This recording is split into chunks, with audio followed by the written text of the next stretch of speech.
There is a grass blend that creates its own fertilizer from the air, stops growing once it reaches 4 to 6 inches, and completely eliminates the need for a lawn mower. It requires no synthetic nitrogen, no herbicides, no weekly maintenance schedule, and no subscription to a seasonal chemical program. For half a century, it was the American standard. Then, in a single advertising campaign launched in 1955, the lawn care industry rebranded it as a weed and erased it from the cultural memory of an entire nation. Today, hundreds of municipalities have HOA codes that explicitly forbid this plant on private property. So what is it? How does it work? And most importantly, how can you bring it back? Let's find out. To see why this technology threatens a $60 billion industry, you first have to understand the problem it was designed to solve. The American lawn was not always the chemical monoculture it is today. For the first half of the 20th century, the typical residential lawn was not a single species of grass. It was a blend, and woven into that blend at roughly 20% was a plant that had been regarded as a horticultural asset for generations, clover. Clover's relationship with nitrogen stretches back not decades, but millennia.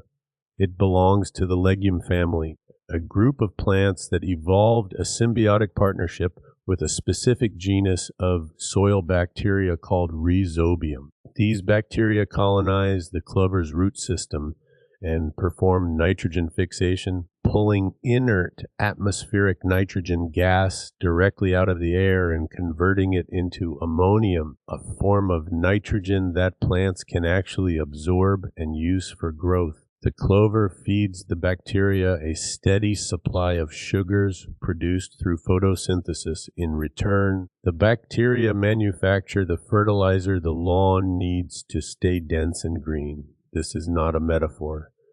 It is a measurable, documented biological process.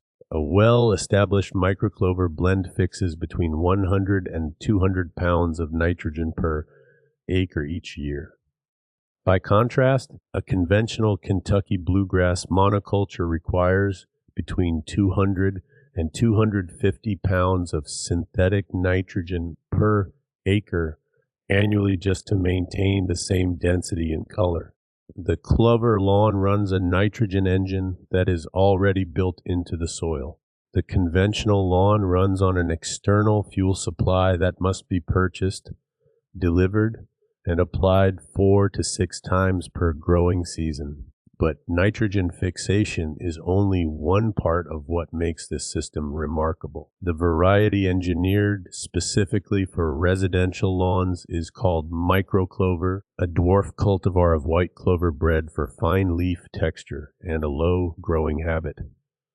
Unlike standard clover, which can send flower stalks up to 12 inches high, microclover self-limits its vegetative growth at 4 to 6 inches. It does not keep growing and demanding a cut to remain presentable. It reaches its natural canopy height and stops. In a blended lawn with 20% coverage, this means the grass species in the mix, whether fescue ryegrass or bluegrass, is continuously fertilized, and the overall canopy never exceeds a height that requires weekly mowing. Many users of established microclover lawns report cutting frequency dropping from once a week during the growing season to once every 3 to 5 weeks. There are no moving parts, no chemical inputs, no service contracts, no fuel. Here is the part the lawn industry does not want you to calculate. The average American household spends between $600 and $1,200 per year on lawn care inputs, fertilizer, herbicides, and mowing fuel. A lawn mower itself costs between $300 and $1,500, depreciates over a 7 to 10 year lifespan, and requires annual servicing. Add a professional lawn care program from a national provider, and that number climbs past $3,000 annually. A microclover blend seed costs between $40 and $90 for 5,000 square feet. You spread it once. The biology does the rest. Most people do not realize that this was never a fringe idea or a counterculture experiment. It was mainstream before 1955. Clover was not only accepted in American residential lawns, it was actively included in commercial grass seed mixes sold by the very same companies that later worked to eliminate it. The USDA Extension Service recommended it. Horticultural handbooks praised it. Lawn seed bags marketed it as a selling point. The nitrogen-fixing properties of clover were understood, valued, and deliberately incorporated into turf management. For 50 years, the American lawn coexisted with clover as standard practice. Then Scott's introduced Turf Builder. Turf Builder was a broadleaf herbicide and fertilizer combination product. It was genuinely effective at killing dandelions, plantain, and other broadleaf species that homeowners did not want in their lawns. But it had one significant problem. It also killed clover.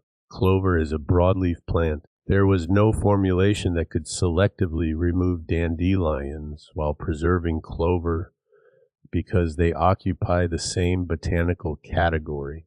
Scott's faced a choice: reformulate the product or reframe the problem. They chose the latter. The company's marketing materials in the late 1950s and early 1960s began classifying clover as a weed, not because it performed poorly, not because it caused lawn problems, but because its presence made the herbicide less marketable. If clover was desirable, Turf Builder was a liability. If clover was a weed, Turf Builder was the solution. Through tradie publication advertising, retailer partnerships, and the emerging reach of television, that reclassification spread through the American consciousness within a single decade. By the mid-60s, an entire generation of homeowners had been conditioned to view the same plant that parents had deliberately seeded as a sign of a neglected lawn. That was not an accident. It was a business decision that reshaped 50 years of American horticultural knowledge in a single advertising cycle. The industry that built itself on that reframing has since constructed a regulatory architecture designed to lock it in permanently.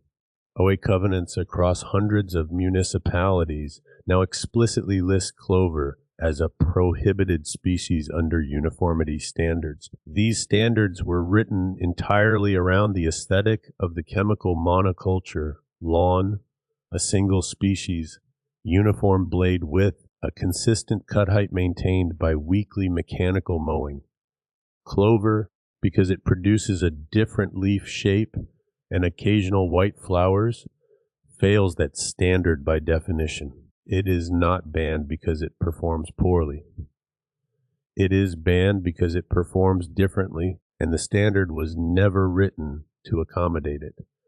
In some municipalities, a homeowner who overseeds their lawn with a microclover blend can receive a formal notice of violation from their HOA before the seed even germinates. The regulatory text refers to noxious or invasive plant language that was retrofitted onto clover decades after it had been a deliberate and valued component of those same lawns. The lawn chemical industry has also invested heavily in maintaining the monoculture model at the retail level. Walk into any national home improvement store today.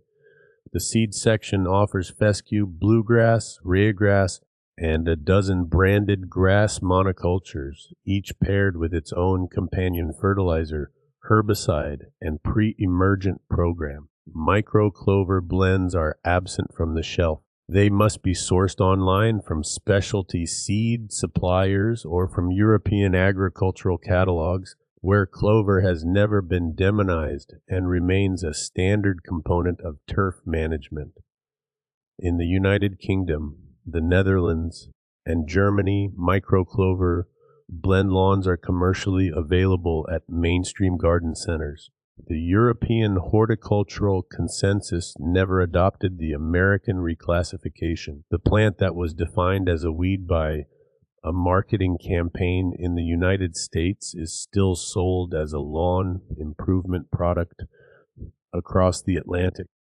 So, what does implementation actually look like, and how do you get this system working in your lawn today? The most effective approach for an established lawn is overseeding rather than complete renovation. You do not need to kill your existing grass. In early spring or early fall, when soil temperatures sit between 50 and 65 degrees Fahrenheit, mow your existing lawn short. Dethatch the surface using a stiff rake or mechanical dethatcher and broadcast microclover seed across the entire area at roughly a quarter pound per 1,000 square feet. The small seed size means it will find soil contact without burial.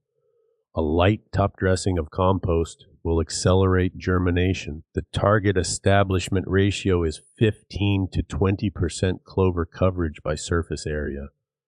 Below that threshold, the nitrogen contribution is insufficient to feed the surrounding grass.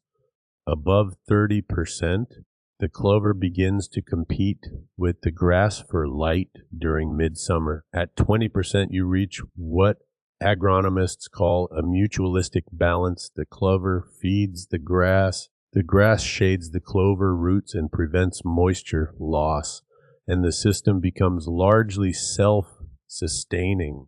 In the first growing season after overseeding, you will likely still need to apply a light nitrogen supplement once in early spring to support establishment. By the second season, the rhizobium colonies in the root zone will be sufficiently established to carry the system without external fertilizer input. There are a few specific management notes that matter.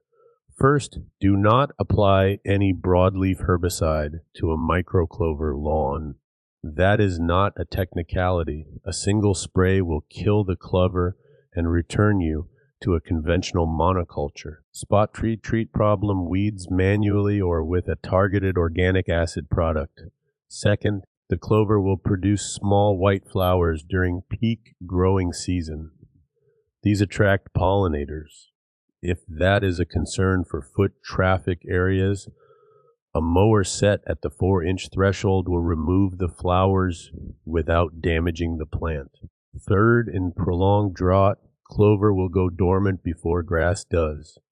The lawn may show patches of browning during extreme heat, but it will recover faster than grass once moisture returns, because the deep root system is more drought resistant than most turf grass species. For homeowners operating under HOA restrictions, the path forward requires a slightly different approach. 12 states currently have right to garden, or pesticide restriction laws that create legal tension with HOA authority over lawn composition. Florida, for example, has statutes that limit HOA authority to restrict plants that are not formally listed as invasive or noxious species under state law. Clover does not appear on Florida's invasive species list. Several other states, including Maryland, Connecticut, and Vermont, have moved to restrict HOA authority over pesticide use and low-impact lawn management, creating openings that did not exist 5 years ago. Document your lawn's performance. Photograph it. Record your maintenance inputs and costs. If your HOA issues a violation notice, request the specific regulatory citation in writing. In many cases, HOA enforcement of broadleaf plant prohibitions has not kept pace with recent legislative changes. An informed homeowner who has done the research can successfully contest a violation without legal representation. The microclover lawn is not a compromise. It is a technically superior system. It fixes its own nitrogen. It self-limits its height. It outcompetes many common weeds by shading the soil surface.